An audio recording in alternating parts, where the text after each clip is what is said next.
Salut les amis, j'espère que vous allez bien.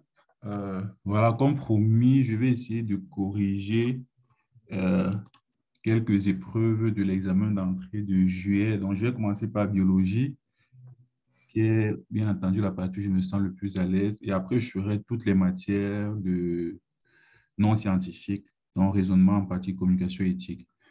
Donc, on va commencer par biologie. Désolé déjà s'il y a les réponses à l'avance, c'est comme ça que j'ai reçu les épreuves, mais de toutes les façons, on va expliquer chacun des QCM. Donc, la première question, on dit lequel des organismes proposés ci-dessous n'est pas délimité par une double membrane? Comme vous le savez certainement, en ce qui concerne les organites, on a des organites qui sont non membraneux. Donc, on a des organites qui sont non membraneux, donc qui n'ont pas de membrane, et on a des organites qui sont membraneux. Ça veut dire qu'ils ont au moins une membrane ou deux membranes. OK? Donc, on a globalement dans les organites qui n'ont pas de membrane, on a les organites qui ont une membrane et on a des organites qui ont deux membranes. OK? Alors, pour retenir facilement, sans avoir besoin de se casser la tête, vous devez savoir que le type le plus fréquent, ce sont les organites avec une membrane. Alors, je partage une feuille. Donc, je répète. Donc, vous avez les organites sans membrane,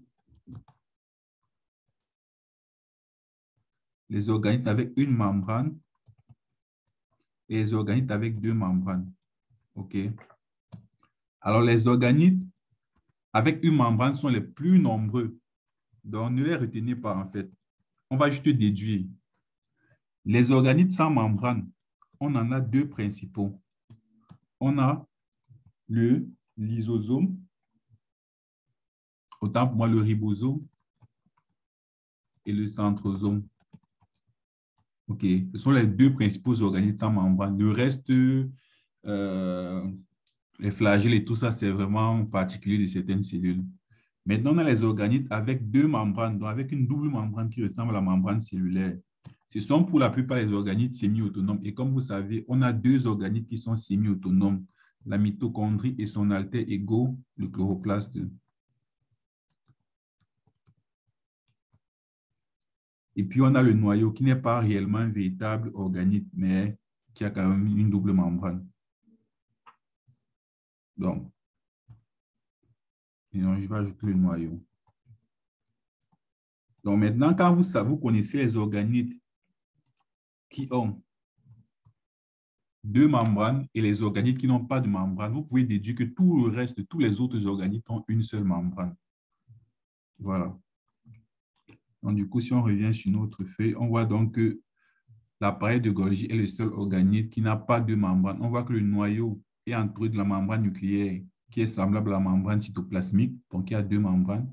La mitochondrie et le chloroplaste sont des organites semi-autonomes avec leur propre ADN et leur propre ribosome, donc sont également entourés d'une double membrane. Donc la réponse est fausse, bien entendu. Donc, c'est l'appareil de Golgi. C'était une question assez aisée, je pense. Dans la question 2, à quelle famille biomoléculaire la structure chimique ci-dessous appartient-elle? OK, donc on voit donc cette structure chimique. Ce que je vous conseille de faire pour une question pareille, si vous n'avez pas étudié euh, précisément les structures chimiques des différentes macromolécules, c'est de procéder par élimination. Alors, quand on regarde cette structure-ci, qu'est-ce qu'on voit? On voit des carbones. Vous voyez que les différentes angulations, là, ce sont des carbones. OK, donc voici des carbones. Voilà un premier carbone, deux carbones, trois, quatre, cinq, six carbones. OK. Donc, voici un premier cycle, entre guillemets, à six carbones. Voici un cycle à cinq carbones. Voici un carbone, deux, trois, quatre, cinq. Je peux les mettre en pointillé si vous voulez, les carbones. Je peux les entourer. Voici un premier carbone. Je peux même le mettre en rouge. Voici un deuxième carbone. Voici un troisième. Voici un quatrième, un cinquième, un sixième carbone.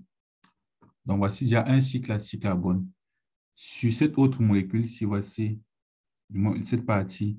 Voici un carbone, deux,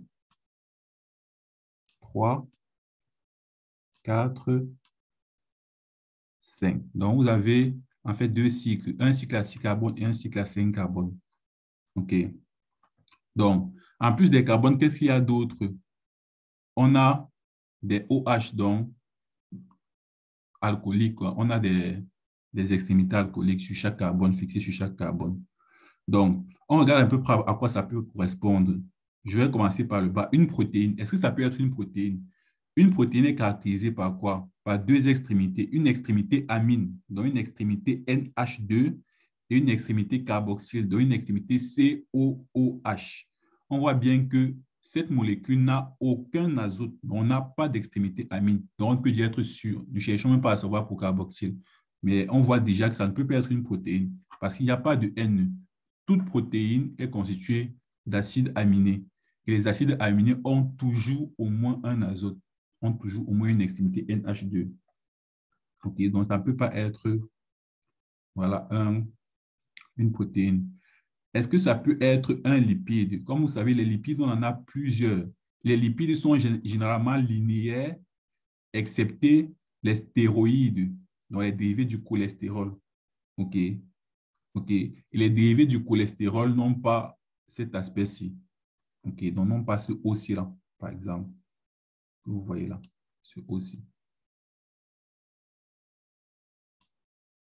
OK? Quoique dans les stéroïdes, on est C, H et O comme composés, mais ce sont des cycles, mais qui n'ont pas cet aspect-ci. Et ça peut être des lipides qui sont linéaires, tels que les triglycérides et le reste, et les phospholipides. Ça ne leur ressemble pas. OK. Est-ce que c'est un acide nucléique? Un acide nucléique, les acides nucléiques sont les polymères de nucléotides. On est d'accord? Donc, un exemple d'acide nucléique, c'est l'ADN. Donc, ce sont des polymères de nucléotides. Alors, l'ADN est constitué de quoi? L'ADN est constitué de nucléotides. Et un nucléotide lui-même est constitué d'une base azotée, d'un sucre qui est le ribose ou le désoxyribose et des phosphates. On voit bien là que là, il n'y a ni base azotée, ni phosphate, donc ça peut pas être un acide nucléique. Donc, on voit bien là que on est d'accord que c'est un glucide, et plus précisément, c'est un disaccharide, parce que c'est là constitué d'un ose simple à 6 carbones. Comme vous savez, les sucres simples ont 3 à 7 carbones. Et dans la vie, dans le corps humain, on n'a que des oses à 6 et 5 carbones. Donc, on a un sucre simple à 6 carbones et on a un sucre simple à 5 carbones. OK. Un exemple de sucre simple à 6 carbones, le glucose. Un exemple simple de sucre à 5 carbones, c'est le ribose. Voilà. Donc, un spermatozoïde humain, OK, un spermatozoïde, c'est une cellule haploïde. Donc, c'est une cellule haploïde, c'est-à-dire c'est une cellule qui est constituée de 23 chromosomes au total, parmi lesquels on a 22 autosomes et un gonosome. Donc, on a 22 chromosomes non sexuels et un chromosome, voilà, sexuel. OK, on est d'accord, puisque c'est une cellule qui est issue de la méiose. OK, donc, c'est une cellule haploïde qui est constituée de 22 autosomes plus un gonosome. Et les gonosomes là pouvant être X ou Y, n'est-ce pas? Pouvant être X ou Y. Puisque lors de la division, on a une séparation de la paire de chromosomes sexuels lors de la méiose 1. Donc, si on regarde bien la réponse, on voit peut contenir un chromosome X. On est bien d'accord. Puisqu'on a dit que c'était 22 autosomes plus un gonosome, donc un chromosome sexuel. Qui peut être, donc, ça peut être donc 22 plus X ou 22 plus Y. Donc, le A est juste. Mais regardons pourquoi les autres ne sont pas justes.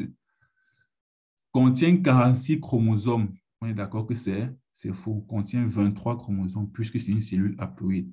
Et entouré d'une paroi, là, c'est faux. Il faut retenir que les cellules humaines sont des cellules eucaryotes. OK? Et les cellules eucaryotes ne sont jamais entourées d'une paroi. Seules les cellules prokaryotes sont entourées d'une paroi, dont les bactéries. Et il y a quelques exceptions même pour les bactéries. Ce ne sont pas toutes les bactéries, mais 99% des bactéries sont entourées d'une paroi. Okay, donc, aucune cellule eucaryote, c'était ça le secret pour savoir. Le spermatozoïde humain, c'est une cellule humaine. On ne vous a pas dit humain au hasard. C'est une cellule humaine. Les cellules humaines sont eucaryotes et les cellules eucaryotes ne sont jamais entourées d'une paroi. Est produit par une mitose suivie d'une cytosénèse. Non, le spermatozoïde est une cellule finale de la méiose. OK. Donc, après la méiose, on a les cellules haploïdes. Donc, ce n'est pas produit après une mitose.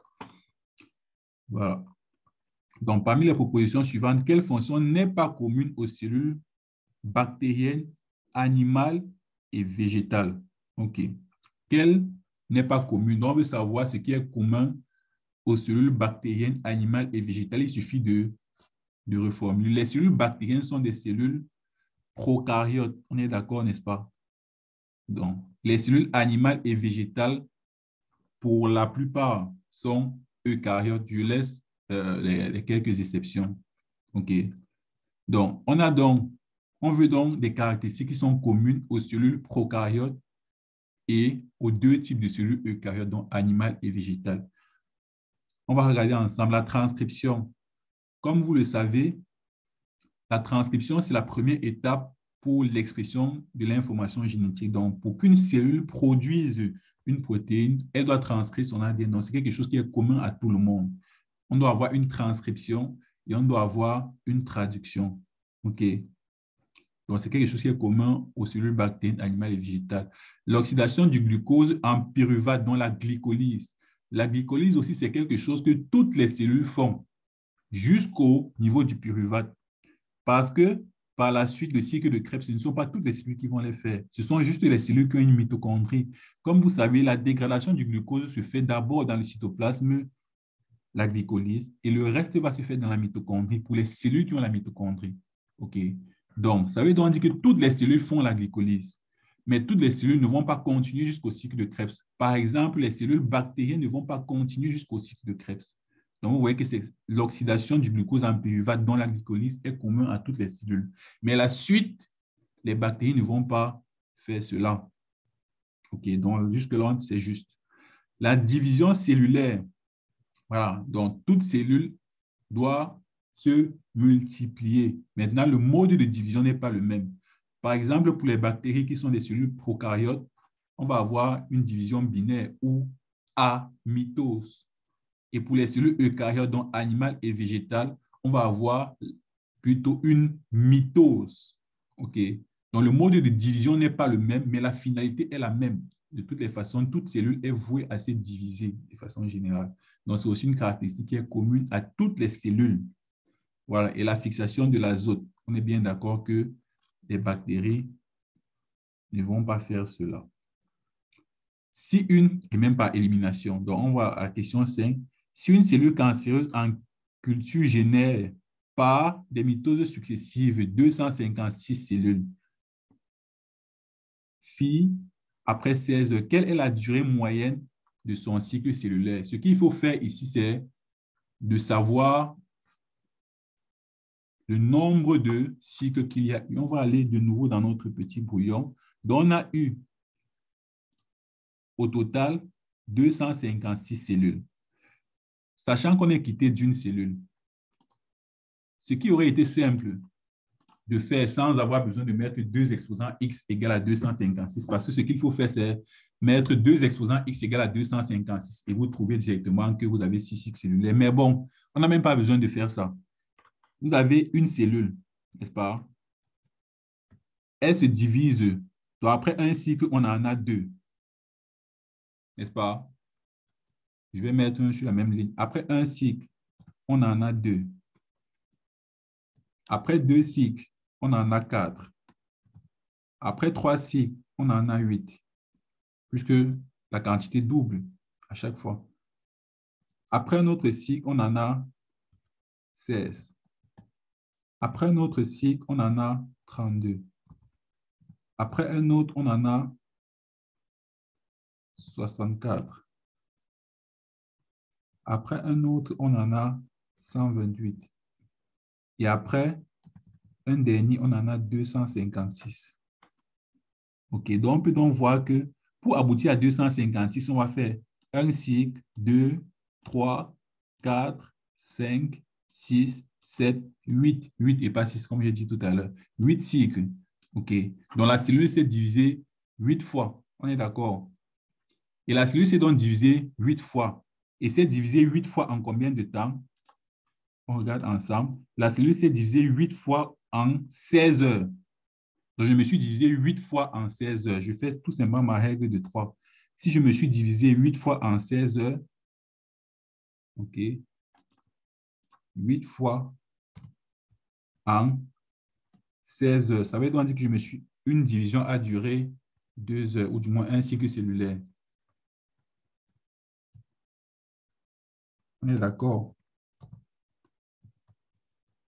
Voilà, donc ça, c'est ce qui était le plus facile à faire. Mais vous aurez pu réfléchir difficilement. Vous savez bien que le nombre de cellules que vous avez qui sont descendants d'une même cellule mère, c'est 2 puissance n. Donc, je mets 2 puissance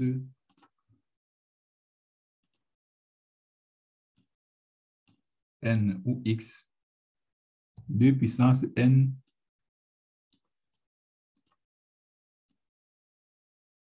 égale à y, donc égale donc à 256. Et je décomposais 256. 256, c'est encore 2 puissance 8. 2 puissance 8. Et je déduisais tout simplement. Voilà. N égale à 8. Donc ça aurait été plus facile.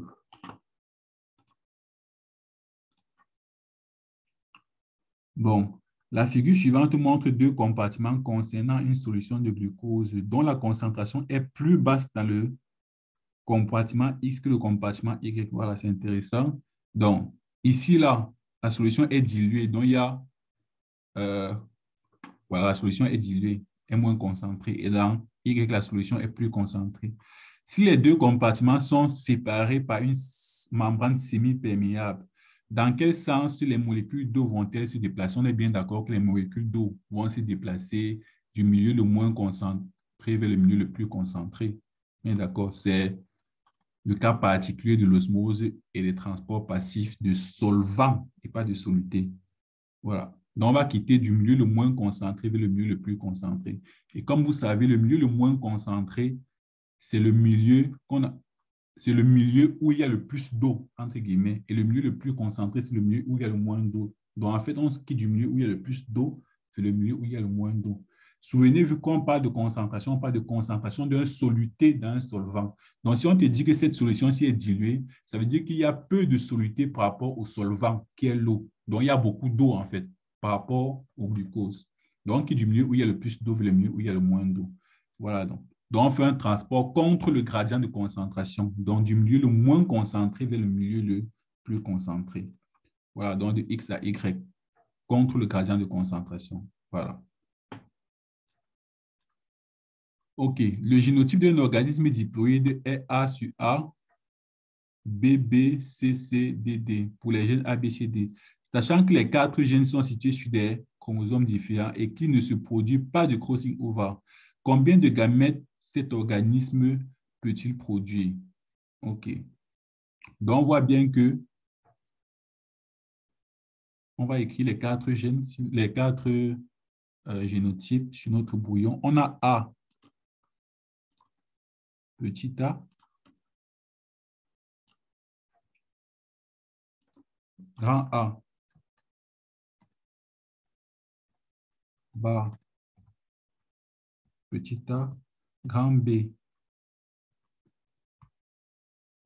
bas B, grand C, petit c et grand D, petit d. Si je ne me suis pas trompé, je vérifie rapidement.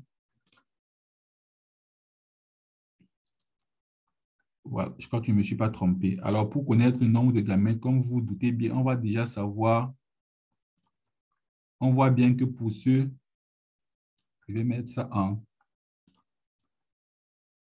noir, on voit bien que pour ce génotype-ci, là, il est homozygote, c'est-à-dire qu'il ne peut produire qu'une seule allèle qui est grand B. Mais pour les autres, il va produire soit grand A ou petit a. Pour B, il va toujours produire B, donc ça ne va pas changer. Pour C, il va produire grand C ou petit c, n'est-ce pas? Et pour D, il va produire soit grand D ou petit d. Donc, vous voyez facilement qu'on va avoir 2 puissance 3 parce qu'on ne va pas compter quoi? On ne va pas compter le B, puisque lui ne va pas changer. L'autre chose que vous pouvez faire, vous savez que de toute façon, c'est grand B ne va pas changer. Vous prenez donc les trois autres et vous essayez de faire tous les gamètes et ce sera facile. Vous voyez que le premier gamète, c'est quoi? Grand A, grand B, grand C, grand D. Voilà le premier gamète possible.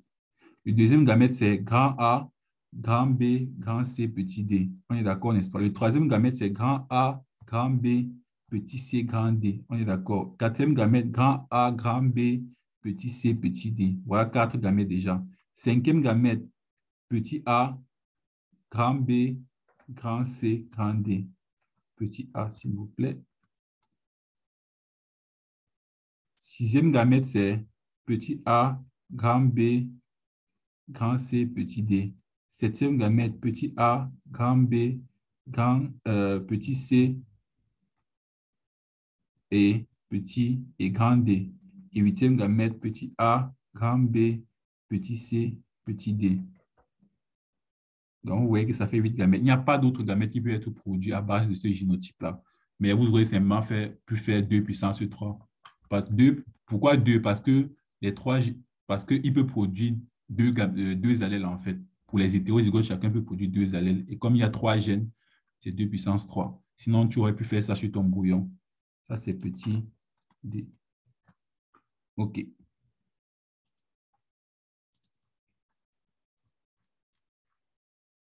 Combien d'uracils retrouve-t-on dans la molécule d'ARN après la transcription? OK. Sachant que c'est le brun matrice. Donc, combien d'uracils? Comme vous savez, euh, on a une correspondance entre A et T sur l'ADN et entre C et G, n'est-ce pas? Mais sur l'ARN, on aura A, U et bref, T va être remplacé par U. Mais maintenant, là, on a précisé bien que c'était le brun matrice ici. Le brun matrice, donc je pars à nouveau sur mon brouillon pour vous expliquer. Voilà.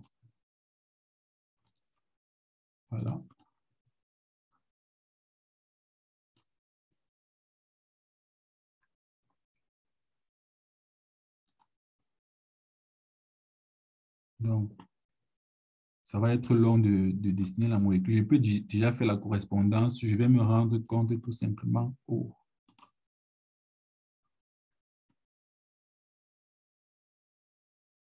Bon, je vais dessiner ici. Machine à écrire. Ouais. Si je fais ma correspondance, j'ai T là. Après, c'est trop grand. Ça ne va pas entrer. Bon, j'ai T.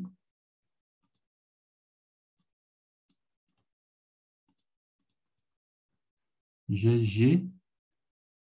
J'ai A. J'ai T. A. C. C. Je vais encore diminuer, c'est toujours trop grand. C. C.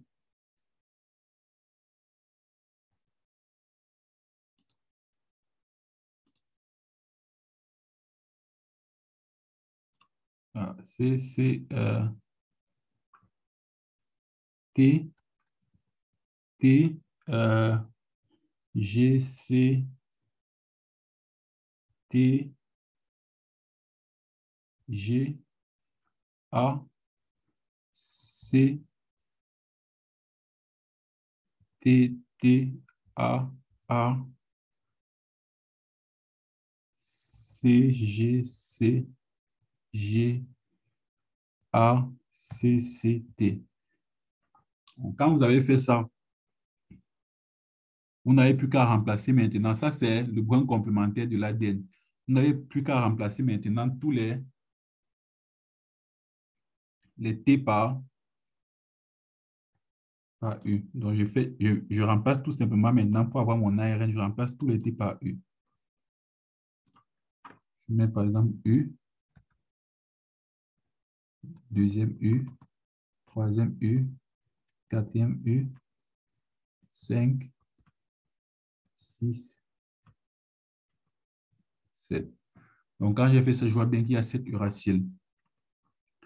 Donc, le lignage ci-dessous représente l'arbre généalogique d'une famille atteinte d'une maladie monogénique récessive qui n'est pas liée au sexe. Donc, tu as déjà dit que la maladie n'est pas liée au sexe.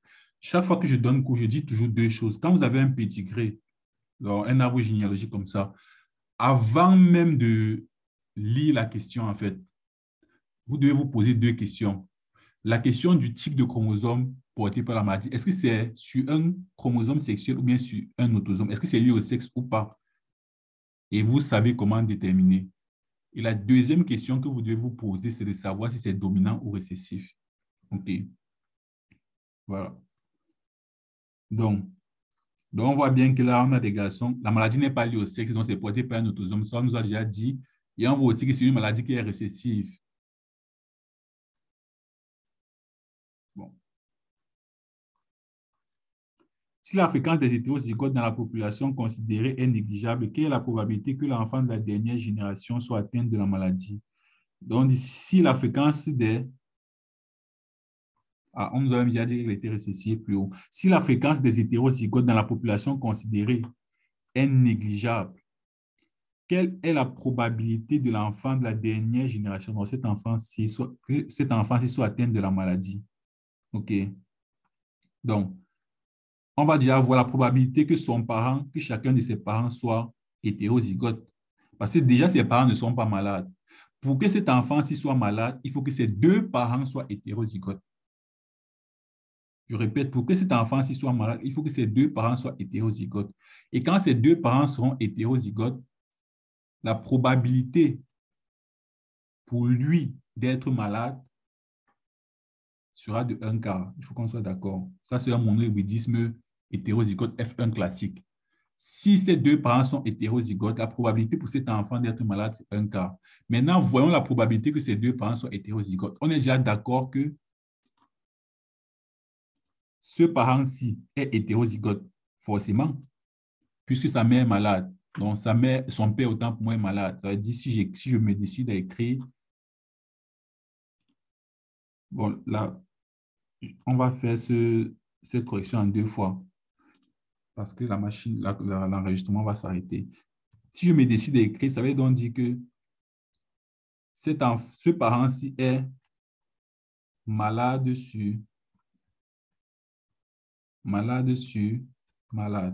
On est d'accord. Donc, peu importe le génotype de celui-ci, ce parent-ci a donné le gène malade à celui-ci. Donc, du coup, puisqu'il est sain, il est hétérozygote. Donc, son génotype est forcément M sur M. OK. Donc, lui, il est déjà forcément hétérozygote. Maintenant, regardons la probabilité que celui-ci soit hétérozygote. Ici, la probabilité que ce parent-ci soit hétérozygote, est forcément hétérozygote. Celui-ci, on suppose que il est sain, puisqu'on t'a dit que la fréquence des hétérozygotes de la population est négligeable. Donc, il est probablement sain. Donc, il est probablement normal sur normal. Et celui-ci est donc normal. Excusez-moi, là, j'aurais dû mettre normal sur malade. N, c'est normal et M, c'est malade. OK. Et là, lui, il est normal sur malade. On est d'accord avec ces génotypes.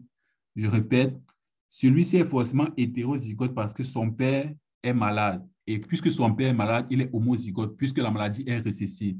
Donc, ce père-ci a forcément transmis le gène à cet enfant. Cet enfant étant sain, ça veut dire qu'il est hétérozygote. Donc, il est forcément hétérozygote. Maintenant, revenons ici pour voir pour ce parent-ci-là. On a dit que dans la population considérée, le fait d'être hétérozygote est négligeable, la probabilité d'être hétérozygote est négligeable. Donc, ce parent-ci-là est probablement normal sur normal. Et ce parent-ci est hétérozygote, même cas que là. OK. Maintenant, si on fait le pédigré de celui-ci, on se rend compte que la probabilité pour celui-ci d'être hétérozygote, c'est quoi? Un demi. OK. On est d'accord, puisque tu auras normal sur normal et normal sur malade. Les deux types d'enfants de ces parents-ci. Donc, la probabilité pour que les deux parents soient hétérozygotes, pour que ce parent-ci soit hétérozygote, c'est combien? 100%. La probabilité pour que ce parent-ci soit hétérozygote, c'est combien? Un demi. On est d'accord. Donc, tu as déjà la probabilité pour que les deux parents soient hétérozygotes, c'est combien? 1 sur 2. Et maintenant, quand les deux parents sont hétérozygotes, la probabilité d'avoir un enfant malade, c'est combien? Un quart. Qui est en fait un demi fois un demi. Donc, la probabilité pour que cet enfant soit malade est de 1/8. OK, on est d'accord. On va faire une dernière question et puis on va refaire le reste dans une autre vidéo. Le schéma ci-dessous représente une cellule en cours de division. Voilà, on voit bien là que les chromosomes ont une seule chromatide. OK, on est d'accord. Donc, on est déjà d'accord que ce n'est pas une anaphase de méiose 1. Là, on peut être sûr de ça. Bon, elle pourrait correspondre à l'anaphase de première division de méiose. C'est déjà faux. On est d'accord. Partout où il y a première division de méiose, on bat déjà. Ça ne peut pas être une méiose 1. Parce qu'en méiose 1, chaque chromosome a deux chromatides. Donc, regarde, la deuxième division de méiose d'une cellule, 2n égale à 3 chromosomes. Non, là, c'est faux. Parce qu'en deuxième division de méiose, si 2n était à 3 chromosomes, c'est qu'en fait, on devait avoir un chromosome et demi là. La deuxième division de méiose d'une cellule, 2n égale à 6, oui. Parce qu'en deuxième division de méiose, on a déjà la cellule qui est haploïde. Donc, on avait 3 chromosomes à 2 chromatides et 3 chromosomes à 2 chromatides se sont divisés en 2. Voilà. Donc, c'est 2n égale à 6. Je vous invite à regarder de nouveau la méiose si vous n'avez pas compris. Vous pouvez me poser la question en commentaire.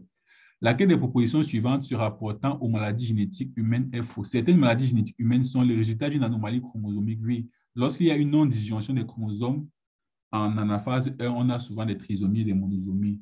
Sont dues à des modifications du code génétique. C'est faux. Le code génétique est universel, quelle que soit l'espèce, ça ne change pas. Et je rappelle que le code génétique est la correspondance du codon de nucléotides de l'ARN messager avec les acides aminés. Par exemple, le codon AUG va toujours correspondre à la méthionine, quelle que soit l'espèce, que ce soit chez le chien, chez l'homme, je ne sais pas trop quoi. OK? Certaines maladies génétiques humaines sont héréditaires, oui. La conséquence d'une mutation à l'état hétérozygote, oui aussi, pour certaines. Donc, ce qui est faux, c'est dû à la modification du code génétique. J'espère qu'on va pouvoir finir avant que la réunion ne s'arrête. Le schéma ci-dessous représente deux paires de chromosomes d'un même karyotype. OK. 4 échanges A, B, C, D. OK. Des fragments chromosomiques sont indiqués pour chacun des fragments sous-encadrés. OK. Lequel de ces échanges pourrait correspondre à un crossing over? Le crossing over est un échange de bouts de chromosomes, donc de chromatides entre chromosomes homologues, donc les chromosomes de la même paire. Donc, c'est deux chromosomes sœurs qui échangent des chromatides. Donc, le crossing over ne peut pas se faire entre ce chromosome-ci et ce chromosome-ci. Ça ne se fait pas. Le crossing over ne peut pas se faire entre deux chromatides d'un même chromosome, mais se fait uniquement entre les chromatides de deux chromosomes différents qui appartiennent à la même paire. Donc, ça ne peut être que le B. Ça ne peut pas être le C, pourquoi? Parce que ce sont les chromatides d'un même chromosome. Ça ne peut pas être le D, pourquoi? Parce que ce n'est pas la même paire. C'est toujours entre les chromatides de deux chromosomes différents appartenant à la même paire. OK. La dérive génétique, bien entendu, ça c'est facile. C'était la seule question, je crois, de l'évolution impossible à prévoir. Dans le reste, bon, on lit rapidement. La rhise persuasive femelle est capable de détecter la présence de larves d'un autre insecte dans le tronc d'arbre. Elle dépose un œuf à proximité de chaque larve de sexe. Après l'éclosion, l'œuf de l'œuf, la larve de riz se nourrit de celle du sexe en ayant soin de préserver ses organes vitaux pour ne pas la tuer. Sur base de ces informations, on peut affirmer qu'elle est une espèce parasite prédatrice symbiotique. Donc, on est d'accord que c'est parasite puisque elle est en train voilà, de nuire à l'autre. Donc, une relation, ça sont les relations interspécifiques. Dans les relations interspécifiques, on a plusieurs types de relations. Le parasitisme, c'est une relation entre deux espèces durant laquelle un est en train de nuire à l'autre, en fait, et l'autre ne profite rien. OK? Voilà. Le mot biosphère désigne, ça c'était vraiment euh, une question anti-zéro, donc D. Voilà. Donc, voilà tout pour l'épreuve de biologie. On se revoit pour les autres épreuves. Ciao.